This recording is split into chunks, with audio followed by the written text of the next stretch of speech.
If anyone here knows about the late but great CFA versus MBA user on Analyst Forum, who is known more commonly by CVM for short, and was tragically banned from Analyst Forum for some really inappropriate stuff from what I understand, then you are officially an OG of this very debate, and let me know in the comment section down below about that. I want to give you a shout out.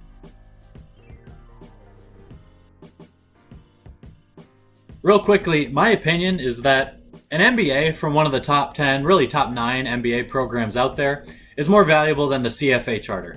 For all other MBA programs, I think the CFA is a more valuable option. But this discussion certainly depends on your situation. So let's talk about some of the differences. An MBA can cover various things within business, like HR or marketing, while the CFA designation focuses solely on investments and other factors to the investment decision-making process. An MBA usually takes about 2 years to complete, while the CFA charter I think traditionally takes people about 3 to 4 years, with some stories out there of people taking 15 to 20 years to complete the CFA charter, but also now with the new testing schedule, the ability to maybe complete it in like 2 years. Getting an MBA can cost anywhere from $10,000 on the very low end to near $100,000, I think more of an average number. And the CFA charter really just costs you about $5,000 throughout the whole process, assuming you're not paying for a third-party tutor. Most studies on this topic show that the average MBA shortly after receiving that designation earns about 10 to 15% more in total compensation than the average CFA charter holder shortly after earning their designation. But keep in mind that the MBA is usually earned later on in someone's career relative to the CFA. If you're working closely or directly within the markets, a CFA charter can act as a substitute for many regulatory licenses around the world, where an MBA does not. In the asset management industry where I work, a poll showed that about 54% of respondents say that the CFA is the most valuable designation in the industry, and about 8% of those respondents said that it was the MBA. So in that business, certainly there is a tilt towards the CFA. Again, it's an investment decision-making type business, but in a lot of other areas in the business world, an MBA would be much more valuable. I think that the biggest difference between these two academic accomplishments is that the CFA shows a huge degree of grit and determination from a person, whereas the MBA does not so much. Now, I admit that I may be biased because I have the CFA charter and not an MBA, but hear me out here. Because of the nature of how each of these two programs work, the MBA program just doesn't require as much mental toughness to get through. Number one, you're going through it at a university and you have students and professors around you to support you. Number two, you can't really fail out of an MBA program. Assuming you're in the MBA program, you did okay in undergrad, and if you're doing poorly in those classes, you're gonna get the support you need to be able to pass them. Barring some really extreme circumstances, when you start out in the path towards an MBA, you're gonna get it. That is far from the case with the CFA charter. Now, the Institute doesn't put out the exact numbers. They say less than 20%. I think after doing a little bit of math, it's somewhere around 11 or 12% of people who initially start out in signing up for CFA Level 1 eventually become CFA charter holders. When you're talking about something that has an 88% failure rate and also requires you to do all of the work on your own, it's a self-study program. There's no one there to help you stay on track or stay on schedule for your studies and for making sure that you're making enough progress through the material to be able to pass the exam when you need to. Additionally, when many people pursue the MBA, they've taken a leave from their job or they just have quit to focus on that solely and will look for a new job 2 years later. So it is the primary focus of their life. Whereas with the CFA, the vast majority of candidates are participating in that program while also working full-time jobs. So your schedule is just generally much more constrained under the CFA program, and you have to keep yourself to a very disciplined regimen.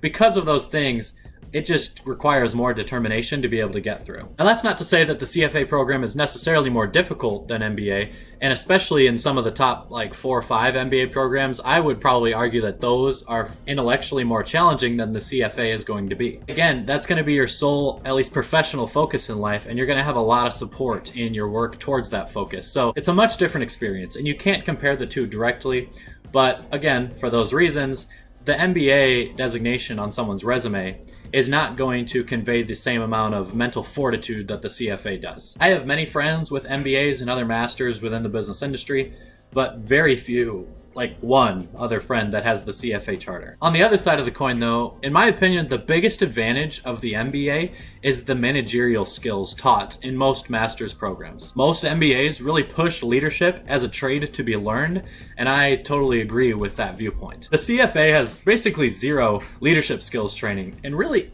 Every other aspect of life has zero leadership skills training unless you're actually plopped into a leadership role at a company where you work. Except for maybe some kind of hippie masterclass on leadership, I think that an MBA program is the best avenue that exists to learn how to be a good manager and leader. If you're currently managing people, or you're someone who knows that you want to be a manager or a leader in your career down the line, then getting an MBA may be one of the best decisions you ever make for that career path. Another big advantage to completing an MBA program, and I know this not from having partaken in one, but through undergraduate university classes, I had some involvement in some of the projects that other MBA classes were working on, is case analysis. What I mean by that is looking through either famous or maybe not so well-known prior business cases that give you examples on real-world decisions that have to be made relative to different types of scenarios that can get thrown at you when you're in a managerial role. Just to give you an example, a really classic case is like the Kodak camera case, and I think almost every MBA program in the country is going to cover that case. It talks about the fact that Kodak was the industry leader in camera manufacturing and camera sales, and I think just like photos in general. And then when photos went digital, Kodak didn't think it was going to be all that big of an industry. Even though I believe that they were the first ones to develop like a digital camera, they did not make it a business priority. And then of course they lost 99 or 99.9% of their market share once everything went to digital, and especially once most photo taking has gone to mobile phones. You're going to run through case studies about ethical issues that people have ran into in businesses that have failed for various reasons, businesses that have become the most successful. I think a common MBA case scenario is how well Walmart, at least here in 2020, has done at competing with Amazon in the online retail business, where traditionally Walmart was obviously the biggest brick and mortar store. So you get a lot of perspective on real things that have happened in the world and how businesses have failed and succeeded relative to those, whereas the CFA program is much more theoretical and analytical. It certainly would not hurt to have both of these designations. Now, I know that doesn't sound all that appealing to a lot of people, including myself. I wouldn't go for an MBA anytime in the future, most likely. But if my points in this video don't give you a clear indication on which direction you want to go, then you might be one of those people who needs to end up doing both of them. Let me know all of your thoughts on this debate down in the comment section below. I'm happy to reply and give you my thoughts on your standpoints here. And as always, thanks for watching.